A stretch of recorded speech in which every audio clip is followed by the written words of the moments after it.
ETF? 안녕하십니까? 조조의 투자 한방입니다. 2024년 9월 11일 수요일, 오늘은 ETF를 중심으로 이야기하겠습니다. 주식 투자에 살아있는 전설 워런 버핏은 내가 죽거든 재산의 90%를 S&P 500 추종하는 ETF에 투자하라는 유명한 말을 남겼습니다. 월가 대표 강세론자로 알려진 톰 리 펀드스트랙 공동 창업자가 미국 증시에 대한 장밋빛 전망을 제시했습니다. 미국 현지 시간으로 9일 비즈니스 인사이더에 따르면 톰 리는 최근 하락세에도 불구하고 미국 증시가 연말까지 10% 이상 급등해 사상 최고치를 다시 한번 경신할 것이라고 강조했습니다. 이날 톰 리는 고객들에게 보낸 서한에서 미국 증시 변동성이 단기적으로 확대될 가능성이 크다고 설명합니다. 또한 미국 대통령 선거일이 다가옴에 따라 정치적 불확실성이 늘어나며 향후 8주 동안 주식시장이 어려울 것이라고 주의를 당부했다. 그는 S&P 500 지수가 이번 달 들어 4% 이상 급락했지만 조정 장세가 아직 끝나지 않았다. S&P 500 지수가 최대 7%까지 급락해 5,350에서 바닥을 형성할 가능성이 크다고 전했습니다. 다만 증시 강세장이 지속될 6가지 이유를 제시하면서 톰 리는 미국 증시의 장기 전망은 여전히 밝다며 연말까지 낙폭을 모두 회복하고 사상 최고치를 경신하게 될 것이라고 밝혔습니다. 그 이유는 하나, 경기 침체 회피 가능성 크다. 미국의 2분기 국내 총생산 GDP가 3%까지 상향 조정된 점을 지적하며 경기 침체가 아닌 연착륙에 성공할 것이라고 밝혔다. 둘, 고수익 고위험 채권인 하이힐드 채권 상승이다. 주식과 채권의 일반적인 패턴을 고려할 때 하이힐드 채권 상승은 주식에 대한 강세 신호라고 언급했다. 셋, S&P 500 지수 내에서 하락하고 있는 종목보다 상승하고 있는 종목이 많은 점도 증시의 호재라고 강조했다. 넷, 엔비디아 매도세를 둘러싼 시장의 우려가 지나치다고 지적했다. 다섯, 역사적으로 주식시장이 상반기에 강세를 나타냈을 때 하반기에도 상승 랠리가 지속됐다고 강조했다. 여섯, 미국 증시가 이미 지난 8월에 저점을 찍었을 가능성이 크다고 밝혔다. 그는 역사적으로 대통령 선거가 예정된 해의 시장 변동성이 10월에 정점을 찍는 경향이 있지만 동시에 증시가 8월에 저점을 찍는 경우도 많았다며 이미 최악의 매도세는 지나갔을 확률이 크다고 평가했다. 톰 리는 올해 주식시장은 강하게 마무리될 것이라고 덧붙였습니다. 시장에는 항상 낙관적 전망과 비관적 전망이 혼재합니다. 여기에서 어떠한 태도를 견지할지는 투자자의 몫입니다. 역사적으로 고찰해보면 모든 면에서 낙관주의자가 항상 승리했습니다. 물론 시장 상황은 시시각각 변하기 때문에 시장에 대한 주의를 게을리해서는 안 됩니다. 상장 지수펀드 ETF에 대해서 좀 알아봅시다. ETF EXCHANG 트레이디드 펀드는 말 그대로 인덱스 펀드를 거래소에 상장시켜 투자자들이 주식처럼 편리하게 거래할 수 있도록 만든 상품입니다. 인덱스 펀드란 일반 주식형 펀드와 달리 KOSPI 200과 같은 시장 지수의 수익률을 그대로 쫓아가도록 구성한 펀드를 말합니다. 개별 주식은 위험한 것 같고 펀드를 하자니 불편하고 수수료가 비쌉니다. 이를 해결하기 위해서 나온 투자 상품이 ETF입니다. 장점으로 하나, 여러 개의 종목을 담고 있어서 분산 투자가 가능한데 이를 소액으로 할 수 있다.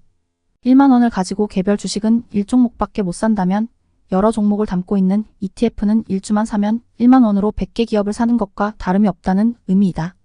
둘, 펀드는 매매할 때 며칠씩 걸린다.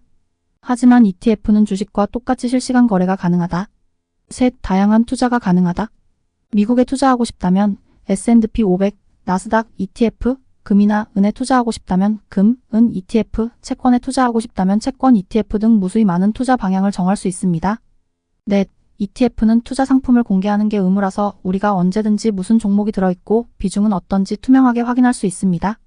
다섯, 주기적으로 리밸런싱합니다. 특정 기준을 정해놓고 일정 기간마다 그 기준에 미달하는 종목은 편출하고 그 자리의 기준에 부합하는 종목을 편입합니다. 종목별 투자 비중도 조절합니다. ETF 종류에 대해서 알아봅시다. 하나, 지수형 ETF로 추종하는 지수를 유사하게 따라가도록 구성되었다. S&P 500은 SPY, VO, IVV, NASDAQ100은 QQQ, DOWJONS는 DIA. 둘, 섹터형 ETF로 각 산업 섹터별에 해당하는 종목들에 투자합니다. 기술주 섹터는 VGT 뱅가드 그룹, 헬스 섹터는 XLVSPDR, 금융 섹터는 XLFSPDR. 셋, 테마형 ETF는 바이오, 4차 산업 등 성장 가능성이 높은 테마주로 구성된다. 바이오테크는 IBB 블랙록, 미래혁신 기업은 ARXX아크, 클라우드 테마는 SKYYFIRSTT. 넷, 채권형 ETF는 미국의 단기, 장기 채권에 분산 투자한다. 20년물 장기 채권은 TLT, 10년물 장기 채권은 IF, 1년물 단기국채는 SHY. 5. 배당형 ETF는 분기나 월별 배당금을 지급하는 종목들을 취합하여 구성한다. 배당 성장은 SCHO, DGRO, 고배당 커버드콜은 JPI, QILD, 우선주는 PGX, PFF. 6. 파생상품 ETF는 레버리지와 인버스 상품이다. 레버리지는 TQQQ, UPRO, TMF. 인버스는 SQQQ, QID.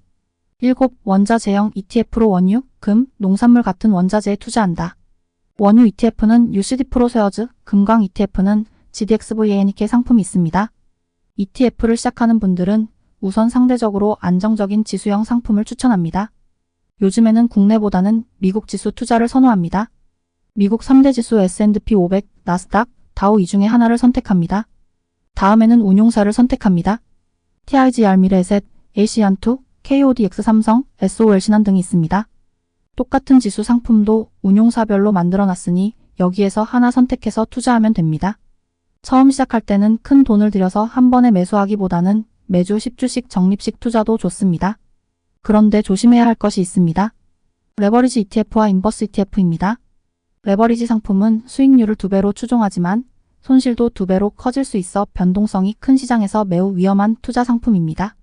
레버리지 ETF는 파생상품 옵션, 선물 등을 활용해서 기초 자산의 변동률을 증폭시킵니다. 이배 레버리지 ETF는 기초 자산의 하루 변동률이 1%일 경우에 해당 ETF는 2%의 변동률을 보이도록 설계됩니다. 만약 기초 자산이 1% 상승하면 이배 레버리지 ETF는 2% 상승합니다. 반대로 기초 자산이 1% 하락하면 이배 레버리지 ETF는 2% 하락합니다. 그런데 매우 조심해야 할 내용이 있습니다. 옵션은 일정 기간이 지나면 시간가치 하락으로 자산 가격이 크게 감소합니다. EX3X ETF는 그래서 매우 위험합니다. 일정 기간이 지나서 지수가 똑같을지라도 레버리지 상품 가격은 크게 하락합니다. 따라서 EX3X 상품은 당일 매매 또는 단기간 매수와 매도를 반복해야 합니다. 인버스 상품은 지수가 하락할 경우에 위와 똑같은 방법으로 설계된 상품입니다. 이들 상품은 단기적 가격 변동을 예측하여 수익을 얻으려는 투자자에게 적합합니다. 그러나 변동성이 큰 시장에서는 큰 손실을 볼 수 있는 위험이 존재하기 때문에 매우 신중하게 접근해야 합니다. 오늘도 성공 투자하십시오. 좋아요, 구독은 제게 힘이 됩니다. 조조의 투자 한방 조영무가 전해드렸습니다.